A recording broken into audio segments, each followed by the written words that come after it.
Good morning, everybody. How you doing? I'm Sean Lutz. I'm coming to you from See the Light Studios here in Dallas, Texas. Today is October 25th, 2025. This is going to be episode 19 from See the Light Studios Sports Brief. Let's just jump right into it, folks. Last night in the MLB had the World Series Game 1 from Toronto. What an atmosphere they had there in Toronto all week. A lot of press, a lot of festivities, a lot of pregame festivities last night with those anthems and all those folks out there. They were rocking and rolling in Toronto. But finally, the night is here. We're all waiting for it to play the damn game of baseball. Woohoo! Man, it was awesome. Finally on Fox, 8 o'clock. Here we go. You got the starters. Pretty good matchup. The stud from LA, Snell, facing off with the playoff, kid had more starts in the playoffs than he had regular seasons. He's been a phenom so far. Yasevich. Well, let's get right into it, man. Right off the bat, Snell got into trouble early with the bases loaded, and with the starters, you want to get them before they get in the rhythm, and now they weren't able to do it. They left the bases loaded at the first inning there, right?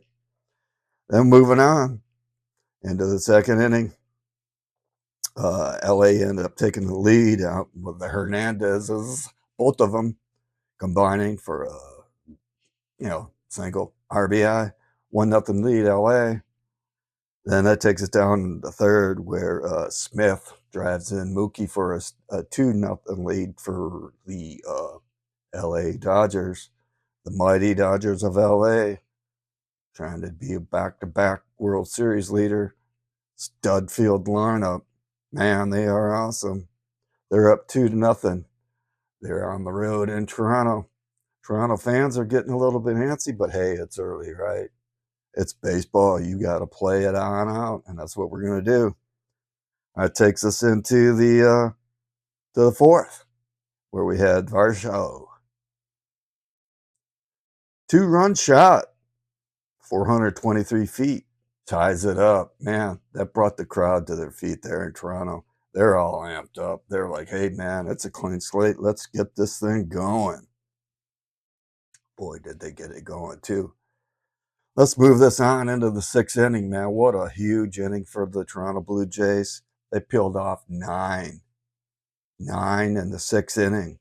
Man, it's a rundown from there is pretty big, but here we go. Sixth inning, here we go with their Snell getting in trouble this time. There was a couple other times where he was in trouble, but they had some good D on the LA Dodgers. They were turning a couple of the DPs, but this time in the sixth, he loves bases up. Clement gets a single with the bases loaded. Brings that crowd to the feet and gives them the lead for the World Series Game 1, 3-2. They're not done, folks. This is a big inning. And the next batter up, they walk in another one, 4-2. Jimenez comes in and he singles, makes it 5-2. And then here we go. We're going to pinch hit. Here comes Barger. Man, bases loaded. Bammo. Grand slam. Pinch hit grand slam. At that point, we're looking at 9-2 Toronto. The crowd is going crazy. Man. Grand slam pinch hit. But they're not done, folks. We got Vladdy coming in. He gets a single. And after that, we got Kirk coming in. He's like, bam, I want to get in on the action. He hits a 2-run shot. At that point, it's 11-2. Toronto's cruising in, man. Here we go into the seventh. Can LA answer? I think it's pretty much all over by that time. And it was. You had Ohtani with the 2-run shot. But that was all she wrote. The bullpen got the job done for Toronto. And man, what a game that was. Final was 11-2. I'm sorry, 11-4. But that was it. Interesting note for the lineup is, you had Bo Bichetti returning. and I was like, how can you forget about the guy? Because I actually forget about it. I forgot about him. He wasn't even playing. He's out with a knee, as we say in hockey, lower body injury. We don't disclose injuries, but nonetheless, that made me want to look into, his batting average. How do you forget about a 300 hitter? So I decided to take a glance at the stats for both leagues combined. Bo Bichetti, he's a number two. He's batting 311. And then on the list, Toronto Blue Jay number four, George Springer. He's batting 309. And then at number 12, Vladdy Jr., 292. Another Toronto Blue Jay. There you go.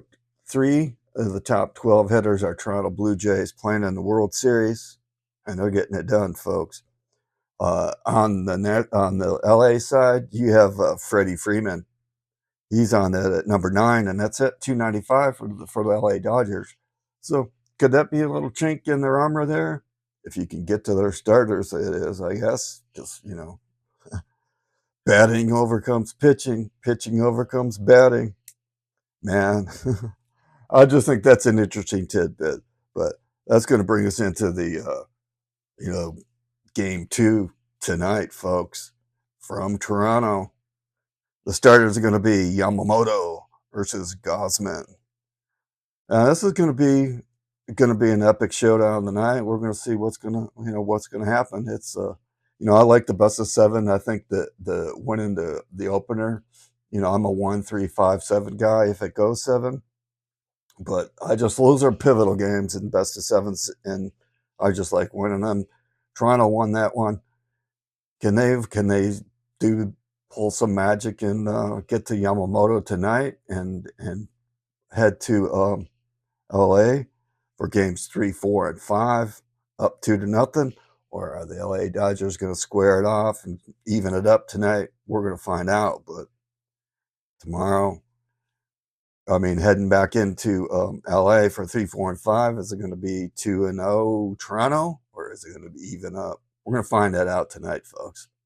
But anyway, that's going to wrap it up for the World Series coverage, and we're going to jump right into it because this is a brief, and I'm trying to be brief, and I want to watch me some college football here shortly. Anyway, speaking of college football, the top 25, we got some decent matchups, not too many. But I'm going to jump right into it right off at noon Eastern. You're going to have number 8, Ole Miss, squaring up against number 3, Oklahoma. It's going to be a good showdown there. Top 10. Then at 3:30, you're going to have Mizzou, number 15, squaring off against number 10, Vanderbilt. That's going to be on ESPN. And then later, this is playing a non-ranked team, but my team, Michigan Wolverines, at number 25, playing the rivalry. Another one of my teams, but I picked the better of the two. It's going to be Michigan State.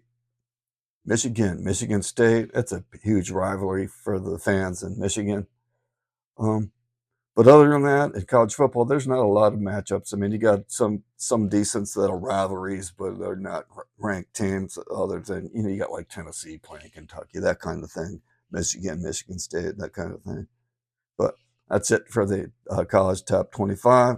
We'll see if there's going to be any upsets in these other games, and see what happens in the rankings tomorrow. And then tonight in the NHL. Just real quick, we have a doubleheader on NHL Network. The first game is going to be 3 p.m. Eastern. You got Colorado heading into Boston. That'll be a good matchup, Boston. And then later in all Canadian, you got Montreal heading into Vancouver, 7 o'clock Eastern time, NHL Network. And other notable games are outside the doubleheader. You got my Detroit Red Wings. We got St. Louis Blues heading into the Little Caesars Arena. This is going to be the first of home and home between the Blues and the Red Wings. Second game is on the road for the Red Wings in St. Louis on Tuesday.